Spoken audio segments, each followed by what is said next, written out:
Hello and welcome to NTD News Today. Kevin Hogan here. Let's take a look at our top stories. President Biden saying he thinks his social spending plan will be voted on this week. Which part of it is facing opposition from Tesla, foreign auto companies, and some U.S. governors? Widespread disruptions at major U.S. airlines. They say the weather and staffing issues are to blame, but how long until the issues are expected to be resolved? Ahead of Virginia's gubernatorial race, both Republican and Democratic candidates campaigned hard over the weekend. The outcome is still up in the air as recent polls show the two tied on the ballot. In Minneapolis, the city where George Floyd was killed last year, voters will soon pass judgment on a new policing measure. It seeks to replace the local police department.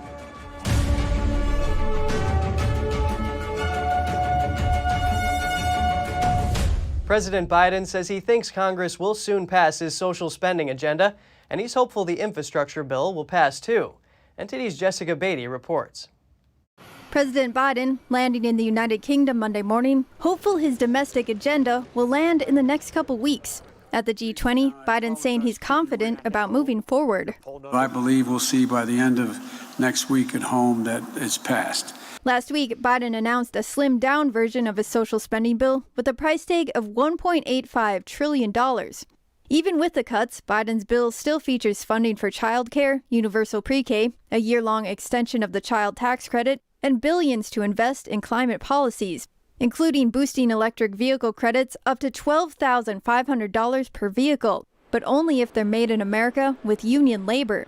The plan is facing opposition. The EV tax credits will cost $15.6 billion over 10 years and disproportionately benefit Detroit's big three automakers, which are unionized. Although a major U.S. labor union says it'd be a big win for auto workers, foreign automakers and Tesla say it's unfair, and Mexico and Canada say it goes against trade agreements. 11 U.S. governors also oppose it, saying it would discriminate against workers in their plants because they chose not to unionize. Meanwhile, Transportation Secretary Pete Buttigieg predicts the U.S. will keep seeing supply chain issues for as long as the pandemic. He says the administration is taking steps to help, but ultimately it's up to the producers, shippers, and retailers. Look, we've got demand that's off the charts. We've got supply, which is in some cases actually up, but not up enough to keep up with that demand. And then the biggest thing of all, of course, you have the pandemic. Biden Sunday making a call to action to other world leaders at the G20. We have to take action now, together with our partners in the private sector, to reduce the backlogs that we're facing. And then we have to prevent this from happening again in the future. The president also offered new funding to help ports in Mexico, Central America, and Asia. Jessica Beatty, NTD News. The United States and European Union have reached a deal to settle the dispute over tariffs on steel and aluminum imports from the EU. It means U.S. goods can go to Europe tariff-free. The tariffs won't be removed entirely, but some quantity of European steel and aluminum will be allowed to enter the United States without tariffs. And in return, the EU will drop retaliatory tariffs on American goods. Former President Trump imposed a 25% tariff on steel and a 10% levy on aluminum for most imports. The tariffs were put in place after an investigation found foreign products were a threat to U.S. national security. But it led Europeans and some other countries to impose counter tariffs on some U.S. items. The Commerce Secretary said a few months ago that the Trump-era tariffs saved jobs in the U.S. French President Emmanuel Macron said Australia's leader Scott Morrison lied to him over a canceled submarine contract. It's the latest shot fired between the two countries. Both leaders were in Rome for the G20, meeting for the first time since Australia ditched the multi-billion-dollar deal with France. Macron spoke to a group of Australian reporters on the sidelines of the summit. I have a lot of respect for your country. I have a lot of respect and a lot of friendship for your people. I just say when we have respect,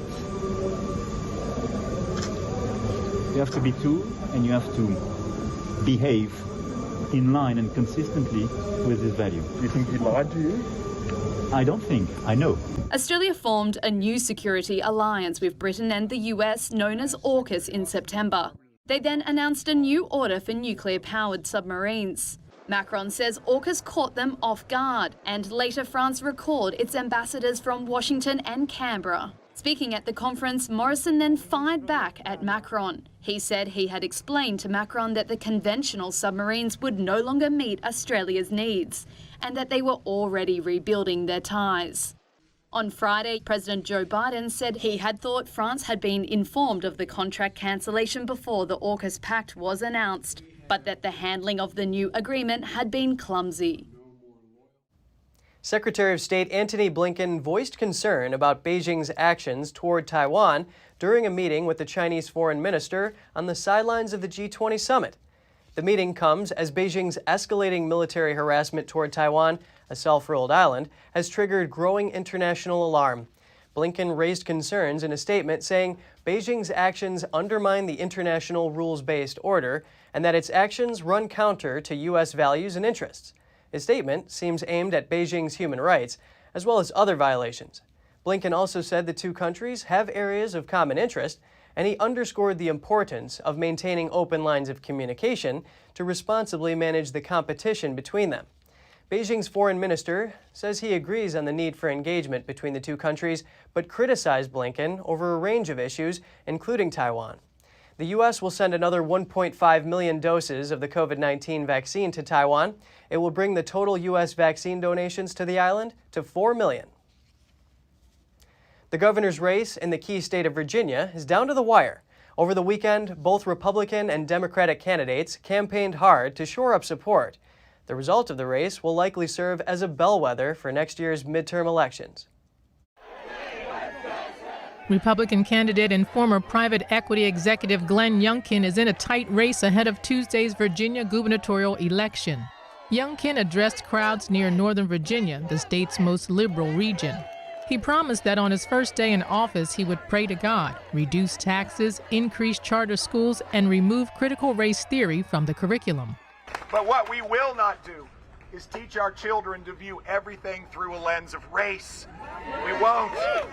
And we won't pit them against each other and steal their dreams. It runs directly in the face of those immortal words of Dr. Martin Luther King, where he implored us to be better than ourselves. He implored us to judge one another based on the content of our character and not the color of our skin. His campaign has been focused on traditional Republican issues. Many supporters at the rallies said they back Youngkin because of his views on education. I'm so proud of Glenn and his message, and I want Virginia to start winning again. Relating to the schools and everything that he's going to do with that, right to work, seems like he gives us so much hope, and he's everything that America's about. Veto books, Glenn. The focus on schools came after a controversial remark by Youngkin's Democratic opponent, former Governor Terry Mcauliffe.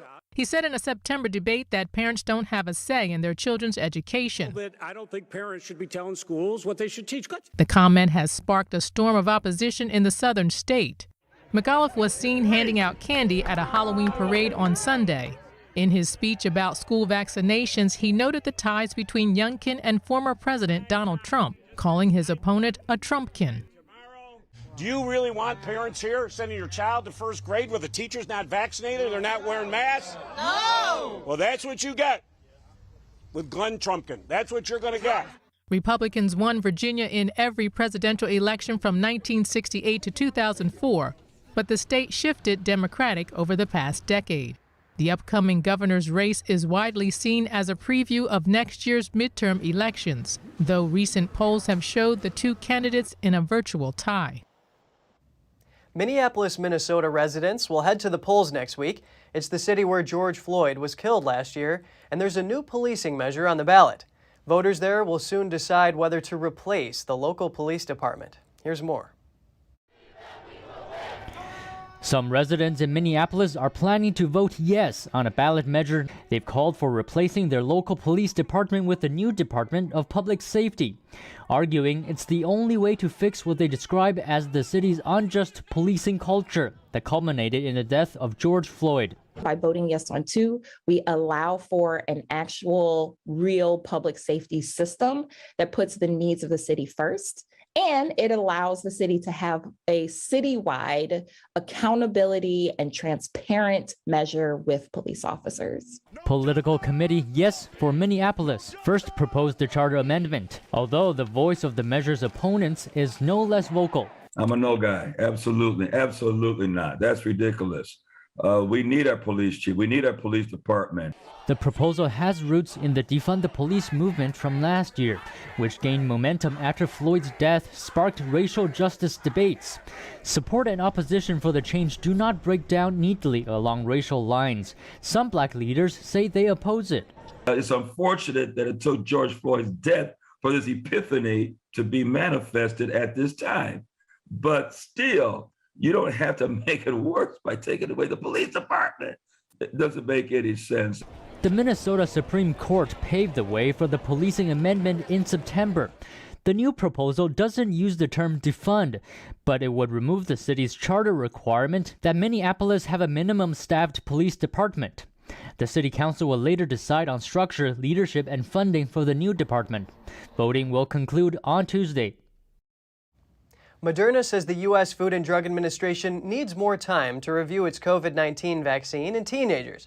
Sunday, the vaccine maker said the FDA wants to review the risk of heart inflammation in its COVID-19 vaccine in children and preteens and teens aged 12 to 17.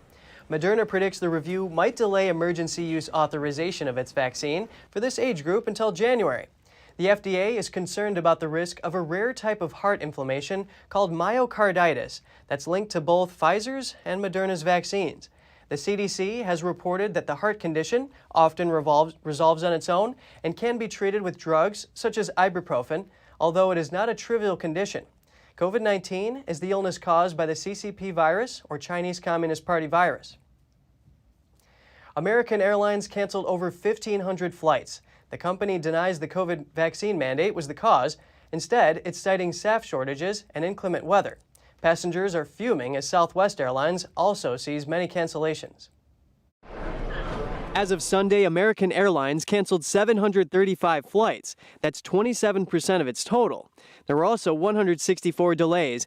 At the same time, Southwest canceled 187 flights, which is 7% of its total, and delayed about 280 more. Southwest said the delays resulted from severe weather across parts of the country. That included heavy rain, low cloud ceilings, and gusty winds out east. A traveler tells of her plight. It's annoying because it wasn't just American, it was Southwest a couple weeks ago. So yeah, they're canceling up until we have to stay here. So it kind of leaves us stranded for a while. Southwest, its main pilots union, and the FAA had previously said COVID-19 vaccine mandates were not the reason for staffing shortages and cancellations. This, while Biden's Commerce Secretary tells CBS delaying vaccine mandates would be a mistake. People say to me, will Christmas gifts be delivered? To which I say, call FedEx. You know, that isn't what the government does.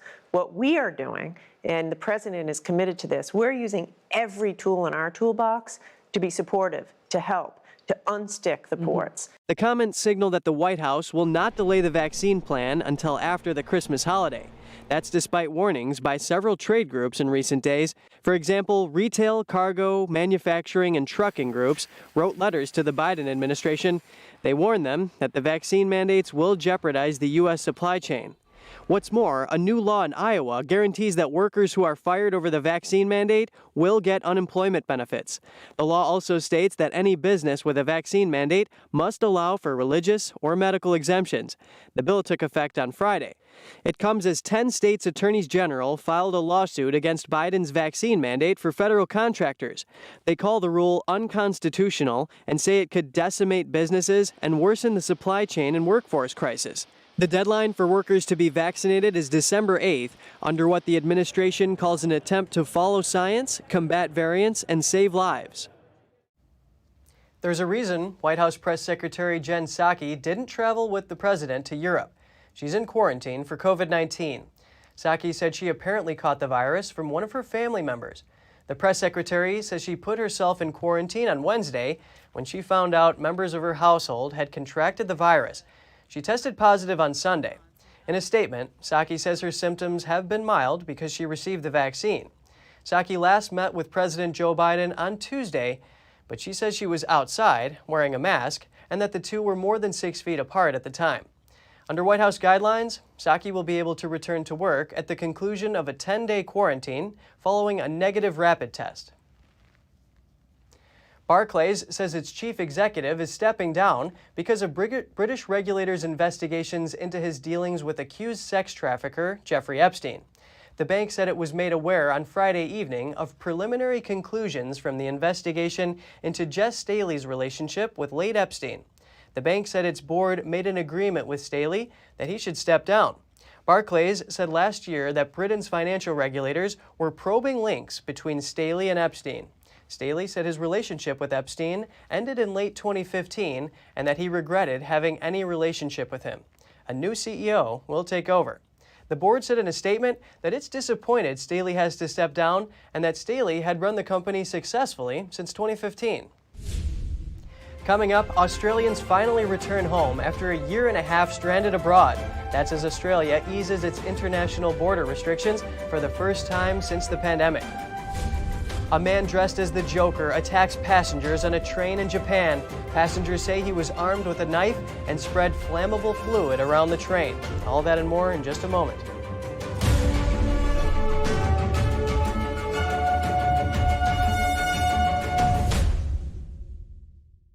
You worked hard for your money. You invest in stability for your retirement and your family's future, to build and leave them with something greater. The next unprecedented financial crisis, political misstep, or unstable government can depreciate it all away. It was called the gold standard for a reason, the financial preservation of tomorrow. Diversify your assets against inflation, market volatility, and the unknown with real money.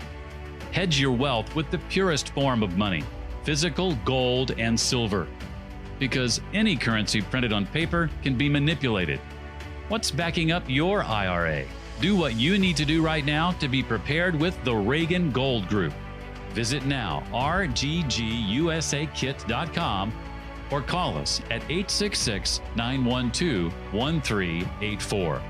Receive up to $2,500 in free silver coins and a free safe with your new precious metals IRA. Call now. Why could gold and silver prices be headed much higher? The Fed keeps printing more money.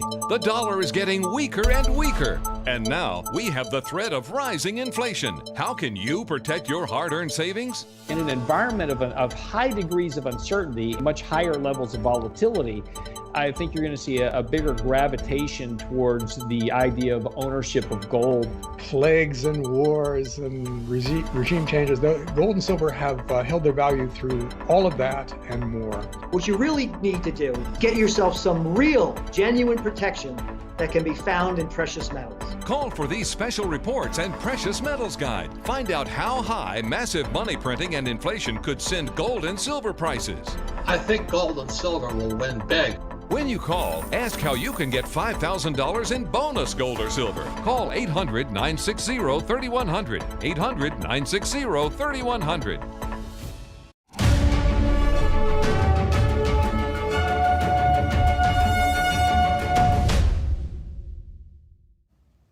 Australians are finally able to return home after a year and a half stranded abroad. The nation imposed some of the world's most stringent pandemic restrictions. Australia eased its international border restrictions on Monday for the first time since the pandemic, allowing some of its vaccinated public to travel freely and many families to reunite. And there were some emotional moments at Sydney's airport. It's a pretty emotional day today. We lost my father-in-law last week, so it's happy feelings and sad feelings all at the same time, but so glad to see our family finally. After 18 months of some of the world's strictest virus border policies, millions of Australians are now free to travel without a permit or the need to quarantine. It's great. It's so happy for the government that they decided to do this. I think it's a great decision in terms of opening everything up again. Travel is initially limited to Australian citizens, permanent residents, and their immediate families, but it's a step to reopening the country to international tourists and workers. A little bit scary and exciting. I've come home to see my mum because she's not well. So it's all anxious and excitement, and I love her heaps, and I can't wait to see her. 2 years. Oh, man. Yeah, it's been a long time. Passengers on the first flights from Singapore and Los Angeles arrived in Sydney early in the morning. Many were greeted by friends and relatives they had not seen for several months. And this is the relief of we're finally here. It's been a long week. It's been a long 24 hours. We've been traveling for probably more than that now. And just the relief of seeing them. Travelers were also welcomed by airline staff holding banners and were given Australian wildflowers and chocolate biscuits. The first word was an Australian accent. It's been so long since we've heard one. In one of the world's toughest responses to the pandemic, Australia closed its international border 18 months ago, barring foreign tourists and banning citizens from either exiting or arriving unless granted an exemption. Andrew Thomas, NTD News. 2 passenger trains crashed in southwest England on Sunday, injuring several people. Police confirmed there were no fatalities after the collision in a tunnel in the city of Salisbury. But authorities declared it a major incident, and a small number of people, including the driver, were taken to the hospital. The BBC says the rear carriage of one of the trains derailed after striking an object. The second train then collided with it due to signaling problems. The Dorset and Wiltshire Fire and Rescue Service said it helped evacuate approximately 100 people. A casualty center has been opened at a nearby church to treat those with minor injuries. Train services are expected to be disrupted until tomorrow. At least 9 firefighters were killed and 1 person was injured when a cave collapsed on Sunday in Sao Paulo State, Brazil. The accident occurred early Sunday morning when a group of firefighters was training in a cave about 200 miles from Sao Paulo. Part of the cave collapsed, leaving 10 people trapped. The Sao Paulo Fire Department says the person rescued alive has multiple fractures and hypothermia. They were taken to the hospital for treatment. Police say 6 other people suffered minor injuries when the cave collapsed, but they were not trapped in the cave. About 75 firefighters and rescue workers worked throughout the day on the rescue. A 24-year-old man dressed in a Batman's Joker costume attacked passengers on a Tokyo train line on Sunday evening. The incident injured 17 people as partygoers headed into the city center for Halloween gatherings. That's according to Japanese media. One video uploaded to social media shows hordes of people running away from a blazing train carriage. Another video shows passengers clambering out of the windows onto the station platform. Speaking to local media, witnesses said the attacker was armed with a knife and spread fluid along the train to start a fire. Police reportedly arrested the suspected attacker on the spot on the same day the nation voted in a parliamentary election. A canoe used by the ancient Maya has turned up in southern Mexico. The rare find is believed to be over 1,000 years old. The extremely rare wooden canoe turned up during archaeological work. It was found almost completely intact near the site of a major Maya city. The area also features elaborately carved temples and towering pyramids. The 5-foot-long canoe may have helped ancient people transport water from sinkholes or to deposit ritual offerings. It was probably used near the end of the Maya civilization's classical zenith, when dozens of cities across southern Mexico and Central America thrive amid major human achievements in math, writing, and art. Workers discovered the canoe while inspecting the area, where a section of a tourist rail project is slated for construction. The new train line will connect with Cancun, Mexico's top beach resort. The wooden boat is the first complete canoe recovered in the Mayan area. A 3-dimensional model of the artifact will be commissioned to facilitate further study and to allow for replicas to be made. A group of scuba divers celebrated Halloween with an underwater pumpkin carving contest. The competition took place in the waters of Key Largo, Florida. More than a dozen divers went under the waves with knives and pumpkins to compete. They dove 30 feet down in the Florida Keys National Marine Sanctuary. A man from Chicago took first place after getting some help in the competition from a plastic shark. He showed off his completed work with a strobe light. Besides bystanders, gilled yellowtail fish also took a close interest in the competition. They swam near the divers and checked for treats. A tourism website dedicated to the region says divers from around the world came to Key Largo and that it's called the dive capital of the world. Underwater pumpkin carving isn't the only seasonal event celebrated there. There's also an underwater Easter egg hunt around the holiday Easter. And Santa Claus will swim by in his Santa suit before Christmas.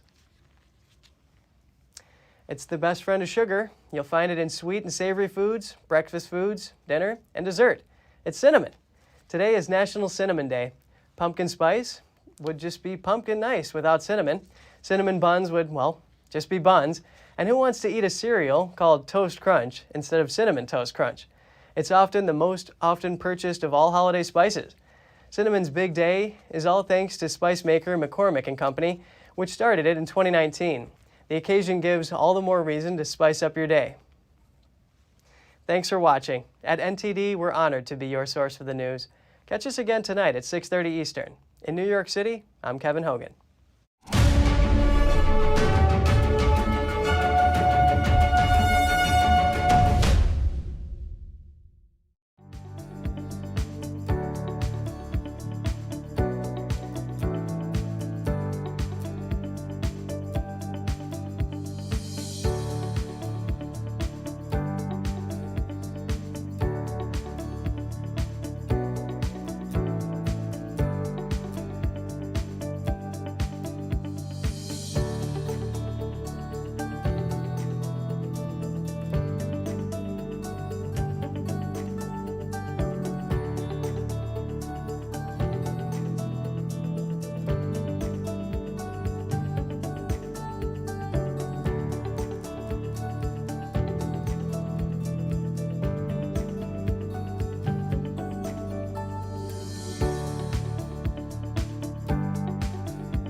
Before you go, here's something you should know. Don't forget you can catch all of NTD's programs on television. NTD Business premieres live Mondays through Fridays at 5 p.m. We broadcast to many of your favorite platforms, Apple TV and Roku, for example. We're also rapidly growing on cable, satellite, and over-the-air all across the United States.